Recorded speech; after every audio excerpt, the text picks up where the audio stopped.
जय भीम, नमो बुद्धाय। मैं Bhimrao Lonare, IBM TV9 news और नेशनल मीडिया न्यूज में मैं आपका स्वागत कर रहा हूँ।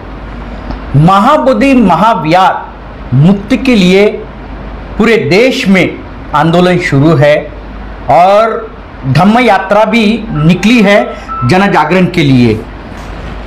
इसी विषय को लेकर मैं आज चर्चा करने वाला हूँ। हमारे साथ में भंते हर्ष बोधी जी है, महास्थवीर। हम उनसे चर्चा करेंगे इसी विषय को लेके। भंते जी जय भीम। जय भीम, नमो बुद्धाय। भंते जी, महाबोधि महाविहार मुक्ति के लिए पूरे देश में आंदोलन शुरू है, लेकिन आज तक सरकार जो है, बिहार की सरकार या केंद्र सरकार हो, उसने विचार नहीं किया इस बारे में कि महाबोधि महाविहार जो है वो बौद्धों के हवाले देना चाहिए। बिल्कुल, मैं आपके चैनल के जितने भी दर्शक देखना चाह रहे हैं, विशेष तौर पर अंबेडकर राइट्स बौद्ध और बौद्ध को निवेदन करूंगा कि मैं इस आंदोलन का 92 से हिस्सा रहा हूं और मैंने आंदोलन करीब से देखा है। आप सभी को बार बार मैं कई चैनलों को, कई वर्तमान पत्र के माध्यम से मैंने अपने विचार स्पष्ट रूप से रखे हैं। लेकिन 92 से जो आंदोलन चला था ससाई जी के नेतृत्व में, उस वक्त भी 1949 का जो एक्ट है उसको रद्द करके अमेंडमेंट करने की बात थी। तो उस वक्त तो सोशल मीडिया नहीं था, लेकिन पम्पलेट पत्र छपवाकर जिला जिला में, राज्य राज्य में प्रचार प्रसार करते हुए एक आंदोलन की जागरूकता की है। और बड़े पैमाने पर मुझे लगता है सचाई जी के नेतृत्व में काफ़ी लोग आए। उसमें भदंत आनंद महास्थवीर थे, भंते प्रज्ञाशील थे, भंते ज्ञानेश्वर जी थे, हम भी थे। तो ये आंदोलन इतना तेज हुआ, तो ये तेज होने के कारण कभी बिहार सरकार, कभी केंद्र सरकार के विरुद्ध में धरने प्रदर्शन हुए। 5-5 लाख लोग आए। उस वक्त माननीय प्रकाश आंबेडकर भी आए थे, कांसी राम जी आए थे, बहुत सारे ऐसे वरिष्ठ नेता लोग आए थे कि आंदोलन देख रहे थे कि नहीं, अभी ये आंदोलन मुक्ति की ओर जा रहा है। लेकिन मुझे लगता है कि उस वक्त माननीय लालू प्रसाद की सरकार थी और लालू प्रसाद की सरकार होने के ना, स्वयं लालू प्रसाद यादव जी ने इन लोगों को बुलाया और कहा कि आप मैनेजमेंट कमेटी में आइए और आंदोलन चालू कीजिए। तो उस वक्त तो हम लोग ज़्यादा पावरफुल नहीं थे, हम लोग छोटे विकसित थे, हमारी बात को संज्ञान में नहीं लिया जाता था। तो ये लोग आंदोलन के लिए जा रहे थे। यह एक मजे की बात है, हम 1949 के एक्ट को बदलने के, उसमें अमेंडमेंट करने के लिए जा रहे हैं। तो BTMC में जाने का कोई प्रावधान नहीं था। लेकिन भंते प्रज्ञाशील, भंते सुरेश ससाई, भंते आनंद महास्थवीर और भंते ज्ञानेश्वर जी 4 मेंबर बन गए। अब एक बात बताओ, 4 मेंबर बने, इतना ही नहीं तो 6 साल तक प्रज्ञाशील को सेक्रेटरी पद पर लिया। BTMC का महाबोधि महाविहार जो मैनेजमेंट कमेटी है उसका 6 साल तक सचिव रहना, मॉन्किंग चुप रहना, सुप्रिंटेंडेंट, बड़ी बात है, बहुत बड़ी बात। तो उस वक्त प्रज्ञाशील भंते जी ने ऐसा कुछ भी नहीं किया कि ये जो ब्राह्मण पूजा कर रहे थे या ब्राह्मणवाद था या कर्मकांड हो रहा था। मेरा ये मानना था कि हम लोग कमेटी में आए तो कमेटी से भी आंदोलन तेज होना चाहिए था, सरकार के विरुद्ध इकाई पढ़ाई होनी चाहिए। तो ऐसा कुछ भी नहीं हुआ। यहाँ तक भंते ससाई जी को माइनॉरिटी का अल्पसंख्यक का पद बना दिया गया, ससाई भंते जी को। तो यानी भंते जी को यानी माइनॉरिटी का जो पद दिया गया, वो तो आंदोलन तो अच्छा चल रहा था महाबोधि महाविहार का, लेकिन वो जब माइनॉरिटी का जब पद उनको दिया गया केंद्र सरकार की ओर से, तो उसके बाद में क्या आंदोलन थोड़ा, मैं बता रहा हूँ। हाँ, मैं आपको बता रहा हूँ कि जब 90 माइनॉरिटी का अल्पसंख्यक का भंते ससाई को अध्यक्ष मेंबर बनाया, तो ऑलरेडी आंदोलन कमजोर हुआ।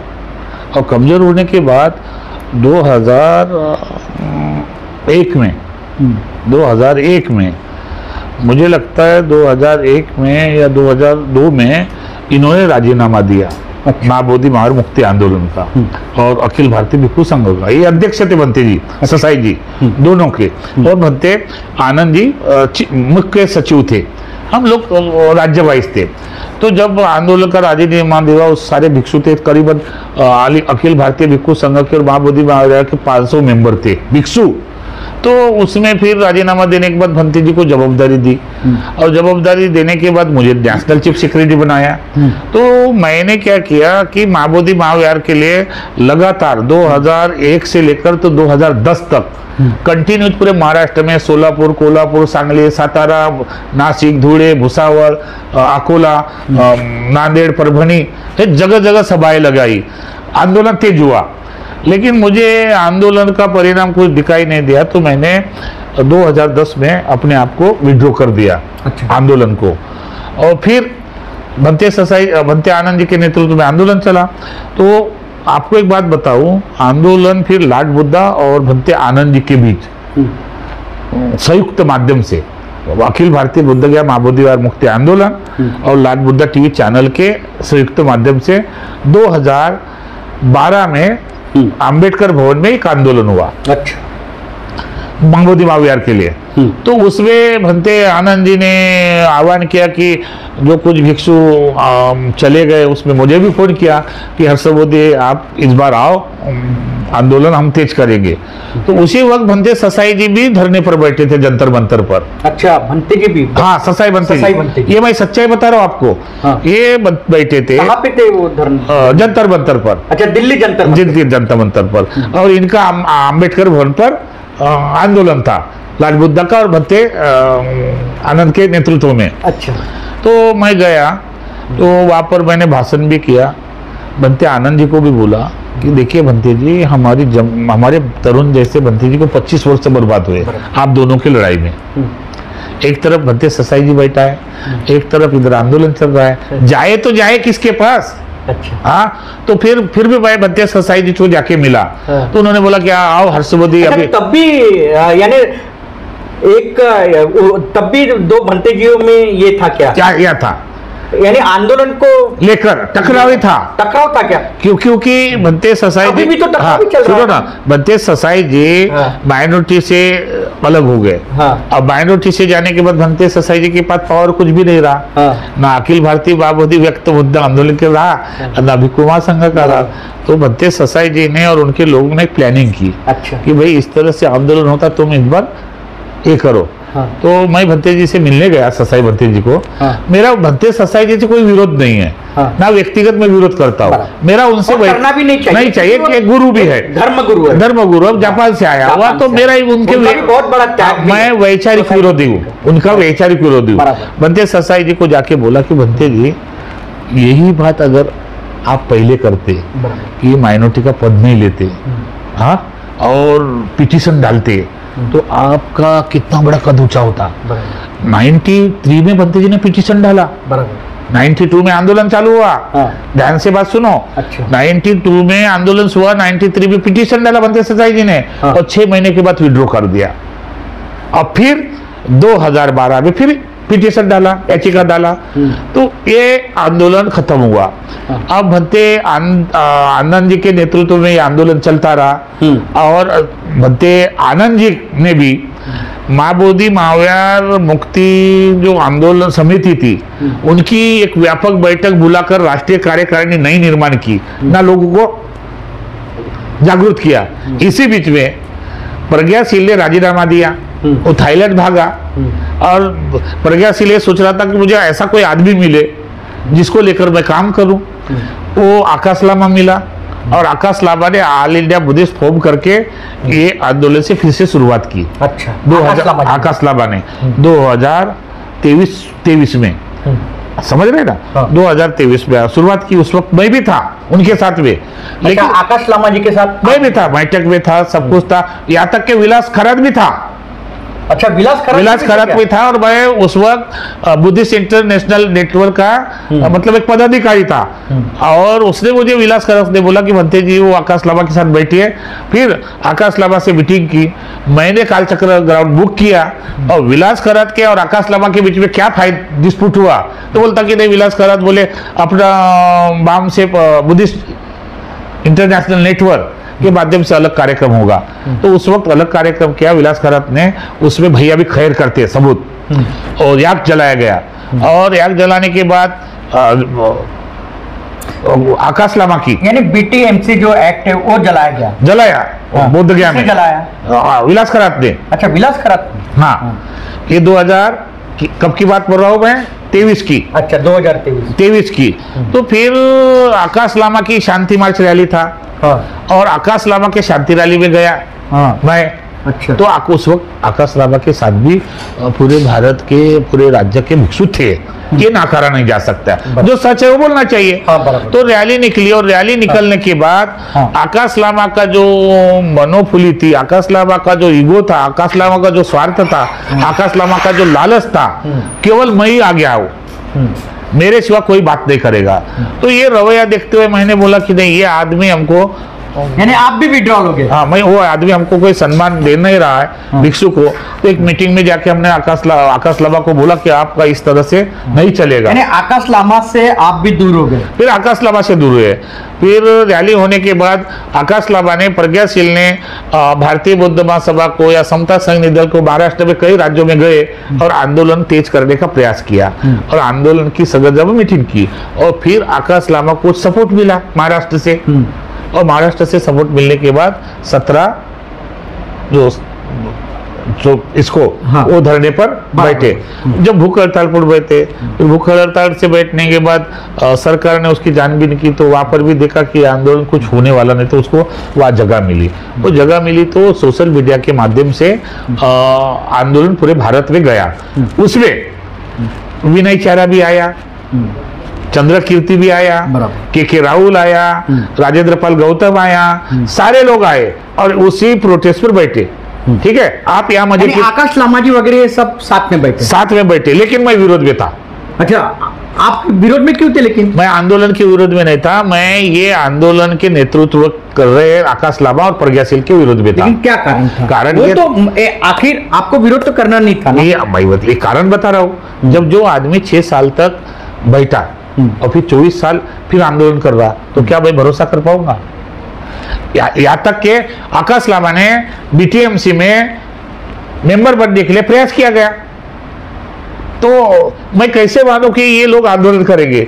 और मैं इसका विरोध करता रहा। फिर महाराष्ट्र में भी मैं आया तो महाराष्ट्र के कई लोगों ने मेरा विरोध किया, मुझे बदनाम करने की कोशिश की, ये करने की कोशिश की, लेकिन मैं डगमगा नहीं। और मैंने भविष्यवाणी की थी कि आंदोलन खत्म होने वाला, विनय चारा जेल में जाने वाला है वहां से। तो वही बात सच हुई। जब विनय चारा इधर सभा ले रहा था विलास खरात के साथ, तो इसका गद पड़ गया, इधर से लोगों में जन जागृति हुई और 12 तारीख ये विनय चारा ने घोषित की। ये इन्होंने जानबूझ के घोषित की, अगर 12 लाख लोग आएंगे तो प्रशासन डगमगा जाएगा। तो वहां पर आने के बाद ये 9 तारीख को आया, और 9 तारीख को आने के बाद विनय चारा के माध्यम से इनको लगा कि भाई ये क्या हो रहा है, तो ये 3-4 गुट हुए। मैं बता रहा हूँ सच्चाई। यानी महाबोधि महाविहार जो आंदोलन है उसमें जो इकट्ठा मिलकर जो आंदोलन कर रहे थे, तो उनमें जो गठबाजी जो गुटबाजी जो हुई है, तो उसका कारण कुछ तो है। मैं बता रहा हूँ ना, कुछ तो है कारण। आप अलग हो गए, नहीं, आकाश लामा जी अलग हो गए, विनाचार्य जी अलग हो गए, सब अलग अलग हो गए। भाई क्या बोल रहा हूँ, कारण ये बता रहा हूँ। आकाश लामा के अकाउंट पर पैसा आ रहा था, प्रज्ञाशील के अकाउंट पर पैसा आ रहा था, विनय चारा ने पैसा लिया, के राहुल ने पैसा लिया। जब हिसाब की लेन देन की बात आई तब झगड़ा हुआ, तब फाइटिंग हुई। वो बोल रहे तुम हिसाब दो, ये बोल रहे तुम हिसाब दो। लेकिन एक ही खाता होना था। महाबोधि महाविहार का एक अलग से अकाउंट बनना था, कुछ कमेटी तैयार करना था। भीमराव जी, मैं आपको जवाबदार व्यक्ति है, आप अच्छे एंकर हैं, आपका चैनल देखते हैं लोग। मैं उस वक्त बोला था कि एक राष्ट्रीय कोर कमेटी बनाओ, बराबर, और उसका एक अकाउंट हो, बराबर है, और उस अकाउंट में कितना पैसा था पारदर्शिता हो, ट्रांसपेरेंसी हो। ठीक है, हाँ, ये नहीं हुई। तो वो कुछ लोगों ने आंदोलन के नाम पर पैसा लाया। मैंने इधर से 2 लाख रुपए निकाले, वहां जाके 25,000 रुपए दिए और फोटो खिंचा दिए। ऐसा भी धंधा हुआ। तो ये धंधा चलते आया। विनय चारा जेल में गया, और जेल में जाने के बाद वो भी मेरे साथ जुड़ा रहता विनय चारा, ये भी सच्चाई जान लो। उसकी टीम मेरे साथ नहीं जुड़ी थी, लेकिन विनय चारा ने पूरा प्रयास करने के बाद उनके टीम को एहसास लगा और वहाँ के लोकल लोगों ने, मिश्रा लोगों ने, मुसलमान लोगों ने, वहाँ के लोकल जो लोग हैं, उन्होंने बोला कि तुमको बचाने वाला एक ही हर्षबोधी भंते जी है जो महाराष्ट्र से बिलोंग करता है लेकिन हमारे बिहारी हो गया है। तो फिर ये लोग आए और फिर मैंने 8 दिन में पुलिस प्रशासन के पास जाकर, इधर जाकर उधर जाकर उसको बाहर में जेल से बाहर रिहा किया। समझ रहे?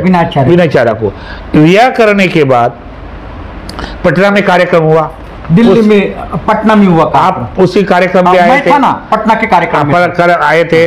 तो मैंने वो कार्यक्रम देखा और मैंने विनय चारा को बोला कि विनय चारा, आप जेल से बाहर आए, एक काम करो, एक समिति बनाओ अच्छे लोगों की, हाँ, और अच्छे लोगों की समिति बनाकर महाबोधि महाविहार के लिए जो पुराने लोग हैं उसको भी बुलाओ और विश्वास में लो और काम करो।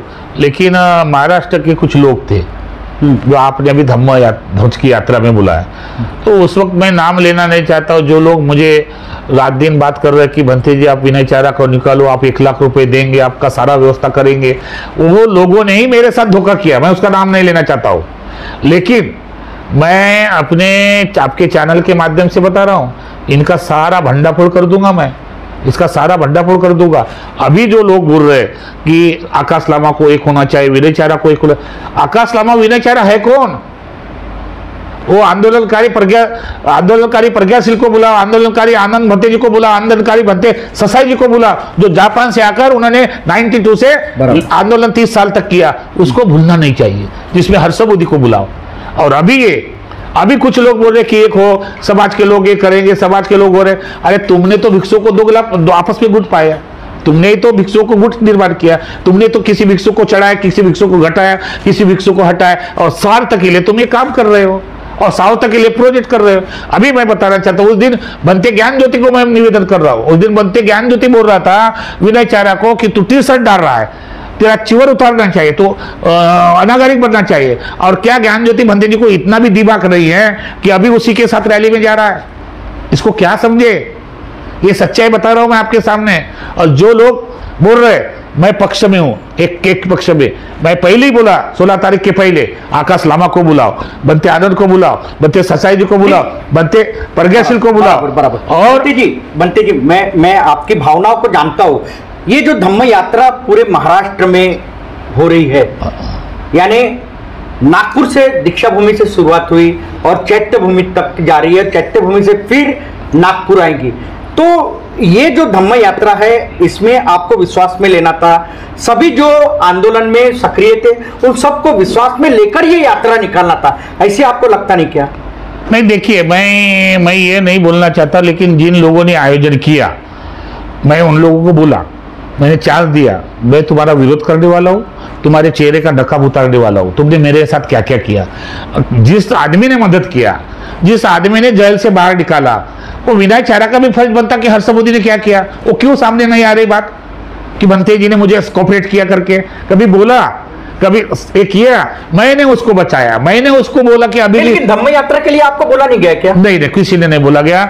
और जिन लोगों ने आयोजन किया उन्होंने मेरा फोटो तक नहीं डाला, कभी मेरा फोटो डाला, कभी मेरे को नहीं डाला, कभी मुझे डाउन करने के लिए पूरा प्रयास किया आयोजक लोगों ने। और जिन लोगों के साथ मैंने विश्वास किया, जिन पर मैंने अभी तक मुझे बनते संघ नायक है, मैंने अपने गाड़ी से घुमाया, खाना खिलाया, पत्रकार को खाना खिलाया, सारी व्यवस्था की और सारा खर्च मेरा हुआ। कभी भी मुझे आने जाने के टिकट नहीं मिला, ना दान मिला और ना मैं उनके दान पर हूँ।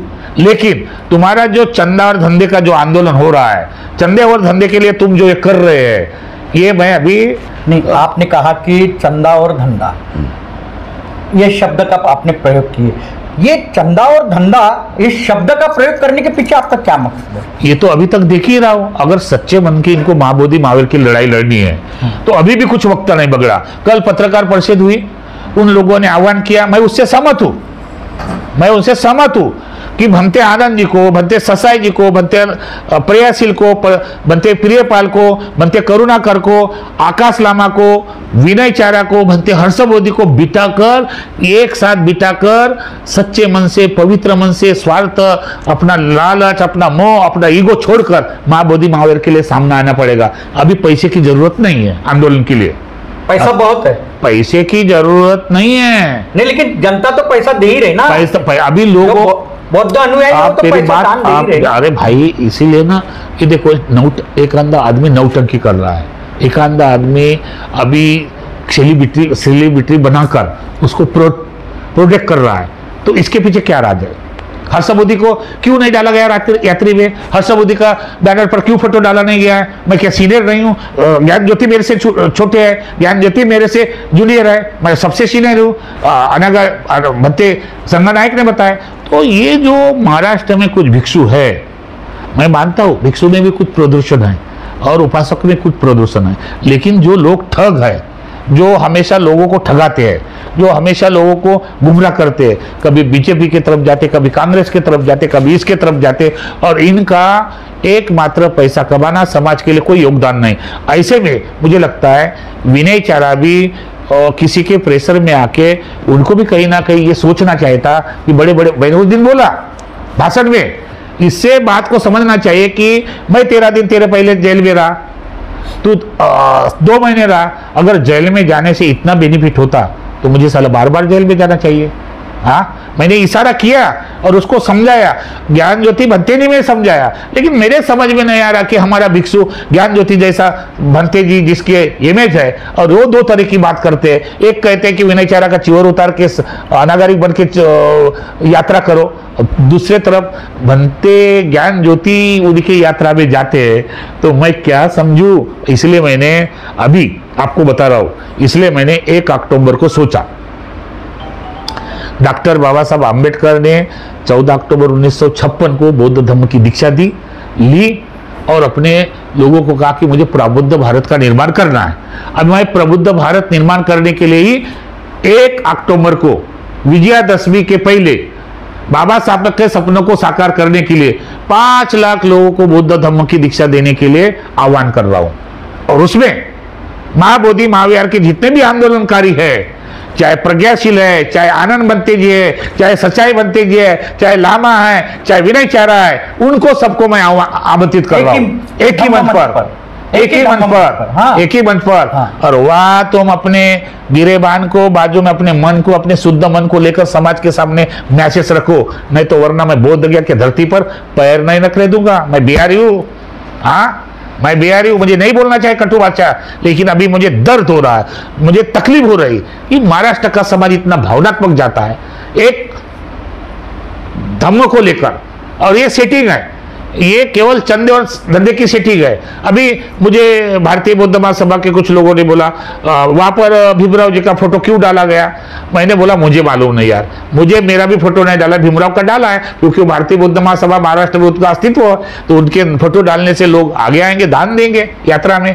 मेरा मानना है कि ये धम्म ध्वज यात्रा है, उसका नाम ही विरासत बचाओ यात्रा होती तो मुझे अच्छा लगता, बुद्धों की विरासत बचाओ यात्रा होती नाम होता तो लोगों में और जानकारी आती। लेकिन धम्म के नाम से, ये इसके नाम से, अभी मैंने देखा एक वीडियो वायरल हुआ। किसका वीडियो वायरल हुआ? वो आकाश लामा से और चंद्र कीर्ति से कोई लोग बात कर रहे हैं, मैं नाम नहीं ले रहा था अभी नाम लेना भी गलत है। मैं लेकिन उनको अच्छे दिल से, अच्छे इससे मैं सबूत के साथ आऊंगा, मैं छोड़ूंगा नहीं। देखिए भंते जी कैसी है, कोई भी रहे, जब शरीर पे चिवर है और वो भंते जी है तो उनका सम्मान करना बहुत जरूरी है। आपको ऐसे नहीं लगता? कोई भी रहे, बिल्कुल चिवर का सम्मान करना बहुत जरूरी है। भाषा का प्रयोग अगर संभाषण करते हो मोबाइल में तो अच्छे से करना चाहिए। आपको ऐसे नहीं लगता? मुझे वही बात खटकी है, और उससे भी ज्यादा मैं बताऊं, आपको भी पता है कि इस तरह से भाषा से इन आयोजकों ने मीना चारा के खिलाफ भी शब्दों का इस्तेमाल किया है। मैं गवाह हूं और आप भी गवाह है, लेकिन मैंने सच्चाई छुपा के रखी है।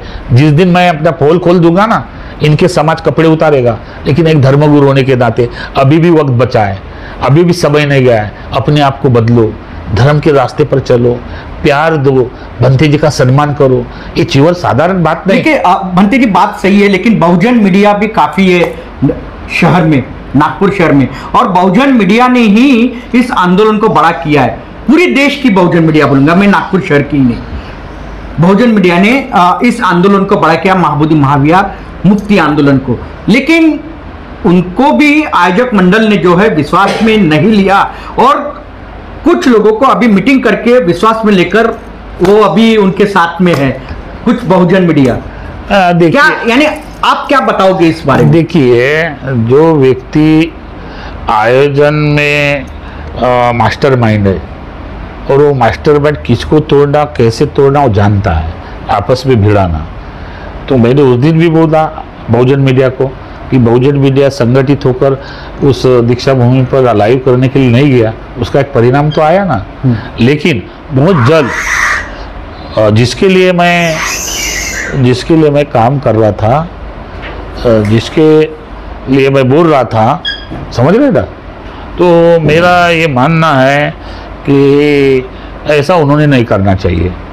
पहले शुरुआत में वही लोग हमारा सम्मान नहीं हो रहा, हमारा ये नहीं हो रहा, तो कहीं ना कहीं मीडिया का भी जो कुछ लोग हैं वो भी टूटे हुए हैं, वो भी आस्था में लालच में बड़ी हो रहे। मैं ये चाहता हूँ, आपका कहना ये कि मैं सुना ना, या लालच में बड़े, मेरा ये कहना है, मेरी बात होने दो पूरी, मैं सटीक बोल रहा हूँ। मेरा ये मानना है कि जब बहुजन मीडिया तुम्हारे साथ में था, बहुजन मीडिया ने तुमको हाईलाइट किया आंदोलन के लिए, तो आपने अन्याय पत्रों को, मनुवादी को ऐड देकर बहुजन मीडिया को डाउन करने का प्रयास क्यों किया गया? पहले तो इस पर आपने चिंता करना चाहिए, चिंतन बनाना चाहिए कि तुमने मनुवादी जो मीडिया है उनको तुमने बढ़ाया।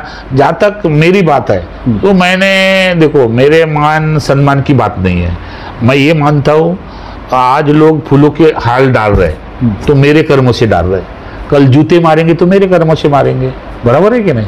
तो मैंने वही बात बोली तुम्हारी उन लोगों को कि आज तुम्हारी जो स्वागत हो रहा है तो तुम्हारा कर्म है, वो भी है, लेकिन एक दिन तुमको जूते की माला भी डालेंगे, तुम्हारा कर्म है। तो इससे हमको सोचना चाहिए। और जो मास्टरमाइंड जो है, अभी मैं बार बार बोल रहा हूँ, नाम नहीं ले रहा हूँ, नहीं, और भिक्षु के प्रति कैसा भाव होना चाहिए, भिक्षु के प्रति श्रद्धा होना चाहिए। एक भिक्षु को तुम डाउन कर रहे, मुझे तो पूरा का पूरा टोटल प्रयास किया गया था कि जो कवाड़े साथ के साथ हो और हर्षमुदी के साथ नहीं होना चाहिए। हाँ, कवाड़े सर के साथ में भी उस धम्म मंच पे ऐसा बर्ताव नहीं होना चाहिए। मैं ये बिल्कुल सही है, मैं आपसे सहमत हूँ।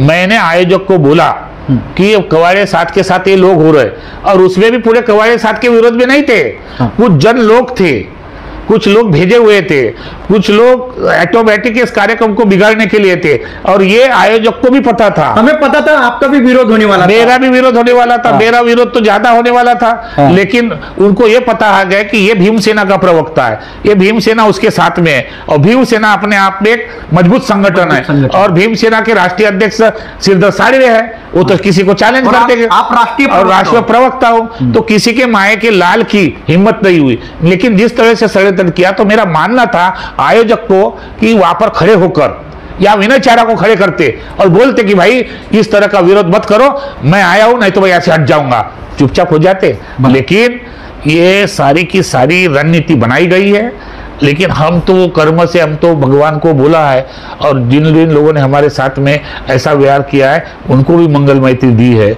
हमारे संघ नायक ने बोला कि हर्षबोधी आप अभी कुछ मत करो, आप 1 तारीख की तैयारी करो, मैं संघ आता हूँ, 22 देश के भिक्षु आएंगे, आनंद भंते जी आ रहे, अच्छा, हाँ, संघ नायक आ रहे, करुणाकर आ रहे, और सभी। मैं यही चाहता हूँ, जैसे कल पत्रकार हुई, कुछ लोगों ने विनय चारा को मेरे बारे में जाके शिकायत की। विनय चारा क्या है, अभी सामने रहे ना, वो मुझे गाइड करेगा, और जिसको मैंने बचाया वो मुझे टीच करेगा।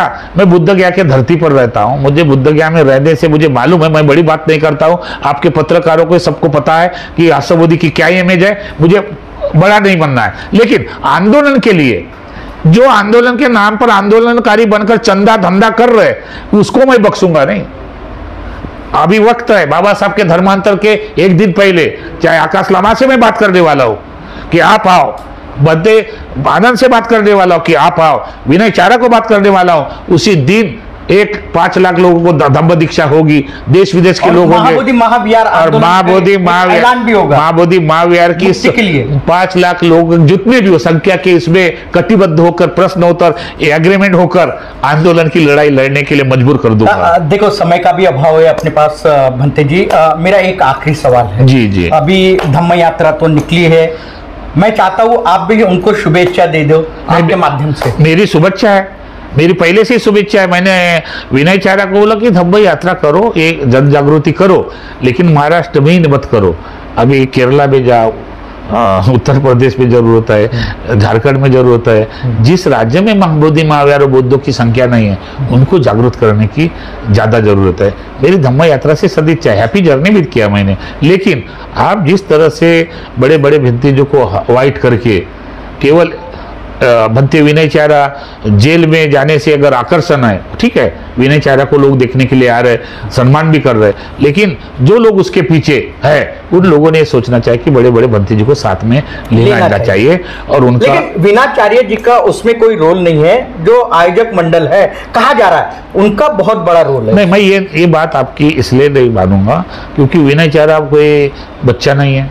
विनय चारा समझ सकता है अच्छा बुरा, जेल में आने से पढ़ा लिखा आदमी है, वो समझ सकता है। और कई बार मैंने विनय चारा को बोल दिया है कि विनय चारा आपके पीछे कोई ना कोई बड़ा भिक्षु का नेतृत्व होना चाहिए, बराबर है। अगर आप अकेला जाएगा तो उसी दिन बोला अकेला जाएगा, मिट जाएगा, टूट जाएगा, और आपको चढ़ाएंगे भी और आपको गिराने वाले भी जब बहुत जल्दी है। जैसे खेत जो खत होता है ना, और खत में वो कोई भी जल्दी उगता है और बहुत जल्दी मिटता भी है। इसी तरह का मेरा दृष्टिकोण दिखाई दे रहा है।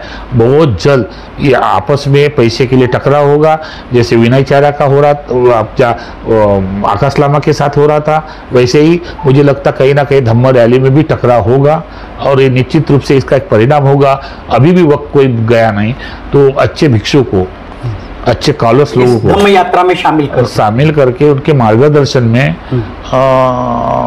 ये यात्रा चालू करना चाहता, ऐसा मेरा था। भीमराव अंबेडकर भारतीय बौद्ध महासभा का है, उसका अपना भारतीय बाबा साहब की संस्था है, वो अध्यक्ष है, उनको साथ में लेते। कई भंते ज्ञान ज्योति है, उनको साथ में लेते। अभी वर्षवास है तो ज्ञान ज्योति भी उसमें फंसा हुआ है। अभी 7 दिन जाएंगे तो वर्षवास समाप्त हो जाएगा, इसलिए कहीं कहीं वो जा रहे हैं। तो मैं भी ज्ञान ज्योति को बताता हूँ कि आप 2 तरह की भाषा मत कीजिए हर्षबोधि के सामने। हर्षबोधि के सामने 2 तरह की भाषा मत कीजिए। जिस दिन हर्षबोधि संवैधानिक दायरे में, संवैधानिक इसमें जब आएंगे ना, आप नेशनलिटी की बात कर रहे हैं, ये चीवर भी आपका नहीं है, आप धर्मगुरु घोषित नहीं संविधान के दायरे में। तो मैं जब जाऊंगा अपने स्टेज पर तो मैं बोलूंगा, अभी भी वक्त नहीं। मैं भिक्षु संघ से हाथ जोड़कर निवेदन करता हूँ, जो बड़े बड़े भिक्षु है उनको सम्मान होना चाहिए, और भिक्षु को किस तरह से बोलना, किस तरह की लैंग्वेज, ये सोचने चाहिए। एक तरफ एक भिक्षु को तुम उठा रहे हो और एक तरफ दूसरे भिक्षु का तुम अपमान कर रहे हो बोलकर, ये कहाँ तक सच है? तो मैं ये चाहता हूँ कि ये भाषा का प्रयोग नहीं है, और ये बौद्ध जो धार्मिक आदमी है, जो बौद्ध आदमी है, समर्पण भाव से, वो इस तरह से कभी भी भिक्षु के साथ बात नहीं करेगा। मैं चाहता हूँ कि बौद्ध गया का महाबोधि महाराज बौद्धों को सौंपे, ठीक है, लेकिन ठीक है अगर बौद्धों को दिया कौन चलाएगा, इसमें भी झगड़े होंगे, कौन है बौद्धिस्ट। तो इसलिए माइनॉरिटी बौद्ध जो है, जो संवैधानिक है, तो माइनॉरिटी बौद्धों को आगे लाकर ये महाबोधि महाराज की फाइटिंग होगी। अभी मैंने हमारे भंते आनंद जी से भी चर्चा किया, तो बहुत खुश हुए कि हर्षबोधि बुद्ध गया से आकर तू नागपुर में कार्यक्रम कर रहा है, मैं उस कार्यक्रम में आऊँगा। तो मैं ये चाहता हूँ आकाश लामा हो, जो अभी लोगों के दिल में मिसअंडरस्टैंडिंग है ना, किस पर विश्वास करे, है ना, कल तो पत्रकार हुई, तो एक होना चाहिए। लेकिन विनय चारा और आकाश लामा को एक करने से कुछ नहीं होगा, सभी बनते जी। मैं ये चाहता हूं कि जिन लोगों ने आंदोलन किया, 92 का जो आंदोलन है, उसका अध्यक्ष भी बनते आनंद है, उसके जीवन के 50-60 साल गए। बनते ससाई जी का भी योगदान है, निश्चित बनते जी, बनते हर्षबोधि का योगदान है, बनते करुणाकर का है, बनते थेरोज्योति का है, ऐसे कई 50-100 भिक्षु है जिन्होंने योगदान दिया, 13 दिन मेरे लिए जेल में रहे 13 भिक्षु, हाँ, तो उनका भी बुलाना चाहिए और समाज के सामने सच्चाई आना चाहिए। ये आंदोलन अभी का नहीं है, ये आंदोलन 92 का है, ये आंदोलन 89 का है, ये आंदोलन 18 से 91 का है, इसको भी ध्यान में रखना चाहिए। अभी कुछ लोग बोल रहे आकाश लामा, आकाश लामा, आकाश लामा। अरे हाय, मैं मानता हूं आकाश लामा के वजह प्रेरणा मिली, वो नकारा नहीं जा सकता, लेकिन पिछले आंदोलन को आप भुला नहीं सकते, मेरा ये निवेदन है। निश्चित ही ये हमारे साथ में थे भंते हर्ष बुद्धि जी जो मास्थवीर है, वो बौद्ध गया में रहते हैं, प्रॉपर वो महाराष्ट्र के, लेकिन अभी बौद्ध गया में रहते हैं। मैं बताना चाहूँगा कि महाबोधि महाविहार का जो आंदोलन है वो सभी भंते जी जितने भी है देश के, उन्होंने सब इकट्ठा आके महाबोधि महाविहार मुक्ति के लिए लड़ना बहुत जरूरी है, तभी ये जो है महाबोधि महाविहार ये बौद्धों के हवाले हो सकता है। और मैं एक खास बात उपासक और उपासिकाओं को बताना चाहूँगा, भंते जी का सम्मान करो, चिव्वर का सम्मान करो, उन्हें अपशब्द नहीं बोलना चाहिए। जो भी अपशब्द बोलता है वो सही मायने में धम्म का प्रचारक नहीं हो सकता। इसीलिए मैं मेरे IBM TV9 न्यूज़ और नेशनल मीडिया न्यूज़ के माध्यम से मैं इतना ही कहना चाहूँगा, उपासक और उपासिकाओं को चिव्वर का सम्मान करो, भंते जी का सम्मान करो, और जब मोबाइल पर बोलो या आमने सामने जब संभाषण करते हो तो सम्मानजनक संभाषण करो। यही मेरा इस चैनल के माध्यम से इस उपासक उपासिकाओं को बताना है। और खास बात तो यह है, जो धम्म यात्रा जो निकली है उसको भी मैं मेरे इस दोनों चैनल के माध्यम से शुभेच्छा देता हूँ। और जो हमारी बहुजन मीडिया है वो इकट्ठा है, लेकिन बहुजन मीडिया में भी जो फूट डालने की कोशिश करते हैं उन्होंने भी सावधान रहना बहुत जरूरी है, क्योंकि बहुजन मीडिया बिकी हुई नहीं है, सम्मान से जीती है बहुजन मीडिया। देश की बहुजन मीडिया सम्मान से जीती है, किसी के बदौलत नहीं है। ये भी आयोजक मंडल ने ध्यान में रखना बहुत जरूरी है। आप देखते रहिए IBM TV9 news, national media news. हमारे चैनल को लाइक कीजिए, सब्सक्राइब कीजिए, आइकॉन बेल बटन दबाना न भूले। जय भीम, नमो बुद्धाय।